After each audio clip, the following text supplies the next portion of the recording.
Hello and welcome back to JEE nerds. तो आज का जो वीडियो है, जैसा तुमने थंबनेल से देख लिया होगा, आज का वीडियो कहानी है कैसे मैंने अपना जनवरी अटेम्प्ट जो है उसको बर्बाद कर दिया था। जो लोग चैनल से जुड़े हुए हैं वो लोग जानते हैं कि मेरी जो भी परसेंटाइल आई जिसकी वजह से मैं DTU पहुंचा वो मेंस में मेरे अप्रैल अटेम्प्ट में आई थी, है ना। और जनवरी अटेम्प्ट में मैं बुरी तरह से जो है मैंने मुँह की खाई थी।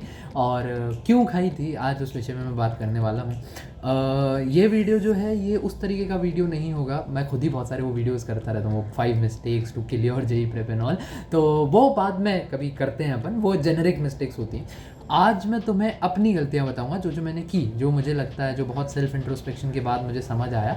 क्या है, जनवरी का जब मैंने पेपर बिगाड़ लिया ना, तो अप्रैल अटेम्प्ट मैंने क्या, पहले अगस्त तो नहीं बोला, हाँ अप्रैल अटेम्प्ट में काफ़ी मैंने बेहतर चीज़ें करी। तो वहाँ से जनवरी से अप्रैल में मेहनत तो बहुत ज़्यादा लगी ही, बट काफ़ी ज़्यादा सेल्फ इंट्रोस्पेक्शन लगा। सेल्फ इंट्रोस्पेक्शन का मतलब होता है बैठना चुपचाप और खुद के दिमाग से सोचना खुद ही के बारे में कि हो क्या रहा है, मैंने किया क्या, चीज़ें क्या हो रही हैं, क्या क्या मेरे एक्शंस थे, उनके क्या रिपरकशंस मुझे फेस करने पड़े, ठीक है।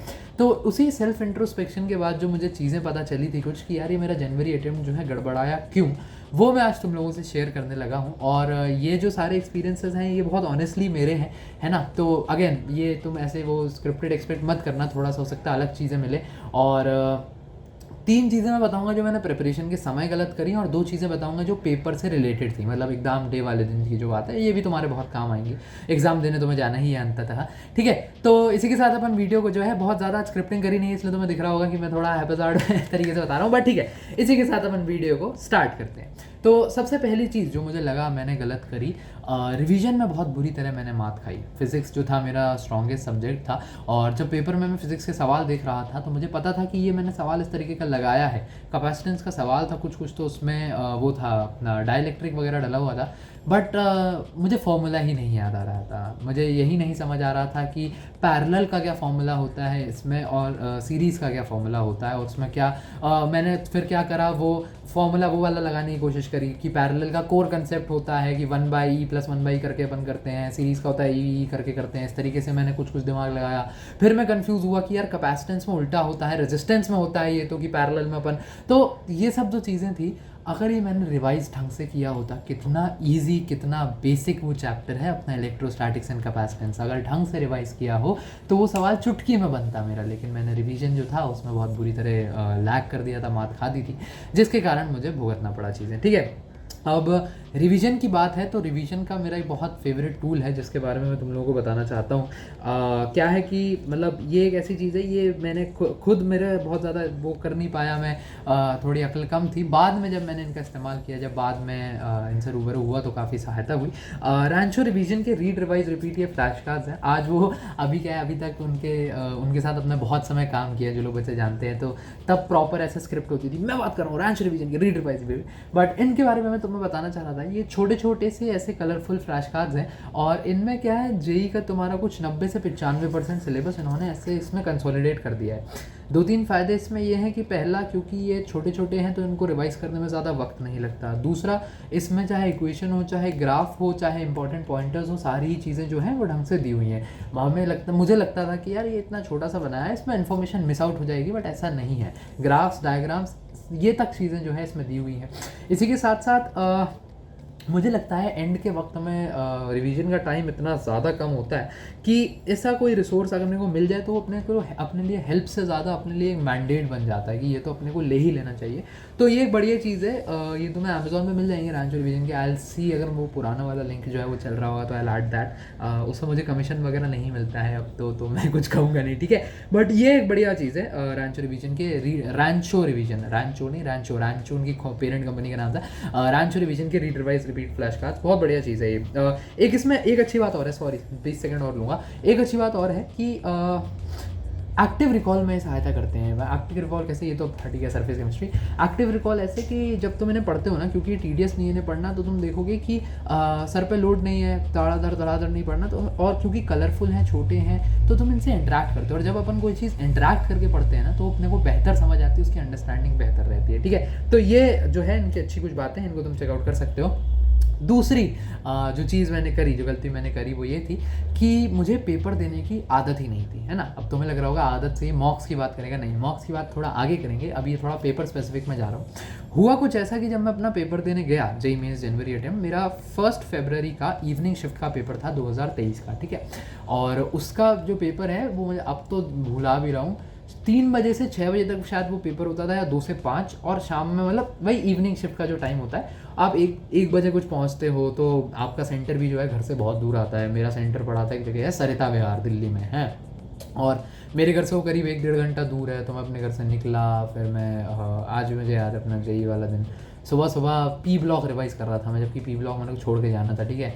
और मैं गया, पेपर वेपर देने बैठा, मैंने देखा कि paper 1 hour 30 minutes into the exam मुझे नींद आ रही है, मेरा शरीर फटीग मार रहा है, मेरा दिमाग काम नहीं कर रहा है और मुझे नींद आ रही है। क्यों आ रही थी? क्योंकि अक्सर ऐसा होता था कि मैं उठ के पढ़ता था जब, तो दोपहर के टाइम तक मैं खाना वाना खा के थोड़ा लेट लेता था, थोड़ा अलसा लेता था, कभी कभी सो लेता था। तो मेरा शरीर हैबिचुअली नहीं था लेट इवनिंग, सबको होता है, मतलब ऐसा मुझे ऐसा लगता है लंच खाने के बाद सबको नींद वगैरह आती है, वो जो कुछ बीच के घंटे होते हैं, शाम को फिर चाय पीते हैं तो नींद खुलती है, बट जो वो बीच के घंटे होते हैं तो मुझे लगता है सभी को जो है नींद वींद आती है। वही मुझे आई, बट गलत समय और गलत दिन पे आ गई, और उससे मुझे लगता है काफ़ी जो था मेरा अटेंशन स्पैन गिरा, मेरी एफिशिएंसी गिरी, और दिक्कत जो थी वो मेरे पर आई।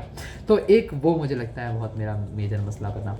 तीसरी गलती जो मैंने करी, बहुत तितर बितर पढ़ाई करी यार मैंने, ऑर्गेनाइज पढ़ाई नहीं करी, and I am very ashamed of that. अब उसके बाद फिर मैंने सही कर ली थी अप्रैल में, बट तभी मैं जब तुम लोगों को बोलता हूँ ना कि स्केड्यूल बनाओ, वीकली स्केड्यूल बनाओ, मंथली स्केड्यूल बनाओ, डेली स्केड्यूल बनाओ, वो खुद का भोगा हुआ है, वो खुद से खुद लात खाई है, ज़िंदगी की मार खाई है, पेपर का चांटा खाया है, फेलियर का चांटा खाया है, तब वो बात समझ आई है। मैं क्या करता था, लेटे लेटे लेक्चर देख रहा हूँ, कभी भी कुछ भी उठा लिया, नहा के निकला हूँ तो तौलिया बांध के एजुनीति सर का प्रैक्टिस सेशन देख रहा हूँ, कुछ भी कर रहा था मैं। रात को सोने से पहले इन्वायरमेंटल केमिस्ट्री का एक 1 शॉट देख लिया, क्यों? क्योंकि ये तो थ्योरी चैप्टर है, आराम से एक 1 शॉट देखूंगा, रात को सोते सोते बढ़िया सुबह तक याद हो जाएगा मैजिकली। कुछ भी कर रहा था मैं, और बेवकूफ़ाना हरकतें कर रहा था, बहुत ज़्यादा बेवकूफ़ाना हरकतें कर रहा था। पी ब्लॉक ज़िंदगी भर नहीं छुआ, सुबह सुबह पी ब्लॉक पढ़ रहा हूँ जेईई मेंस के दिन की, अरे कुछ कुछ याद रह जाएगा, पेपर में गलती से भी अगर आ गया तो मज़ा आ जाएगा, ऐसा नहीं होता है, ठीक है, ऐसा नहीं होता है, वो कुछ याद नहीं रहता है, आ भी गया पेपर में तब भी याद नहीं रहेगा।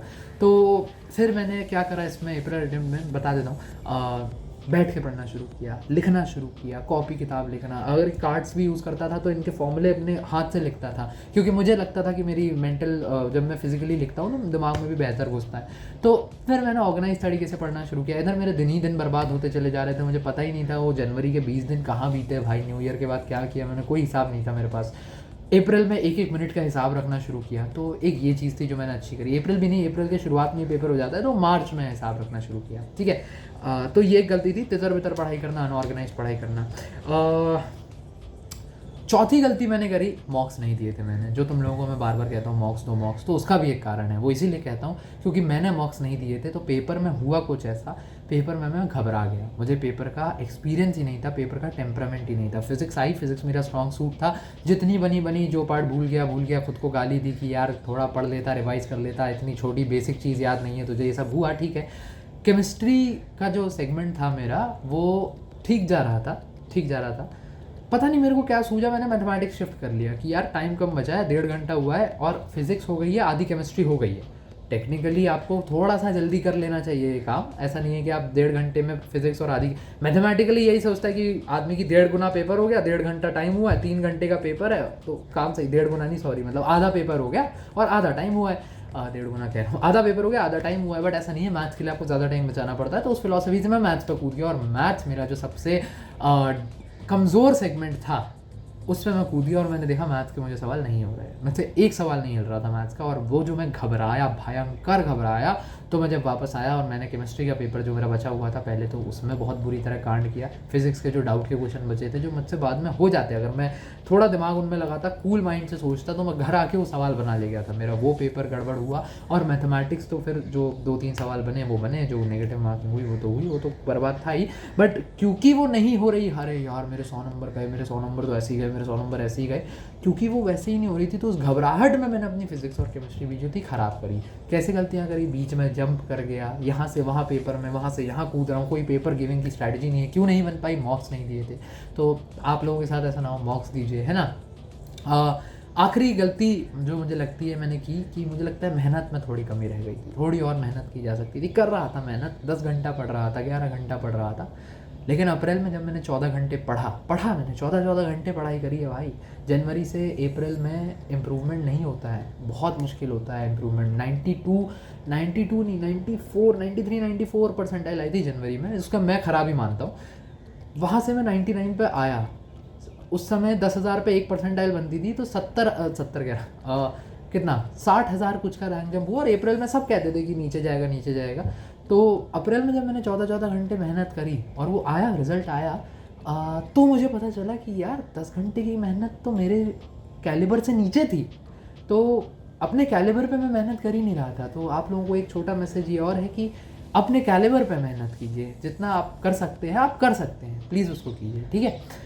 बाकी दैट वाज मोर और लेस इट। आज अपनी काफ़ी बेइज्जती करवाई मैंने, है ना, बट मुझे अपनी इज़्ज़त बेइज्जती से ज़्यादा जो है आप लोगों की पेपर की चिंता है। और चिंता नहीं है फ्रैंकली स्पीकिंग। जब मेरा जनवरी अटैम्प्ट जो था, जो वो बुरी तरह पिट गया, उसके बाद 3 लोगों को दुख हुआ।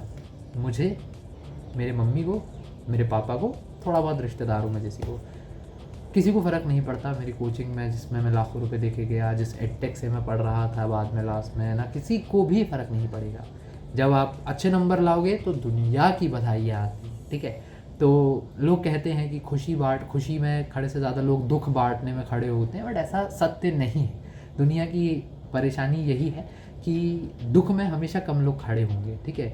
खासकर असली वाले, मतलब बनावटी तो फिर लोगों की तो पूरे भर ही जाते हैं घर, उसमें कोई बड़ी बात नहीं है, मिलने आ जाते हैं लोग। बट असल में ऐसा मुझे लगता है कि आपके लिए असल में दुखी जो हैं वो बहुत कम ही लोग होंगे। इसलिए अपना ध्यान रखिए, इस जेई की रेस में आपको अपना ध्यान खुद ही रखना है, ठीक है। बाकी ज़्यादा ज्ञान हो गया आज के लिए मुझे लगता है। पढ़ाई करते रहिए। All the very best, good bye.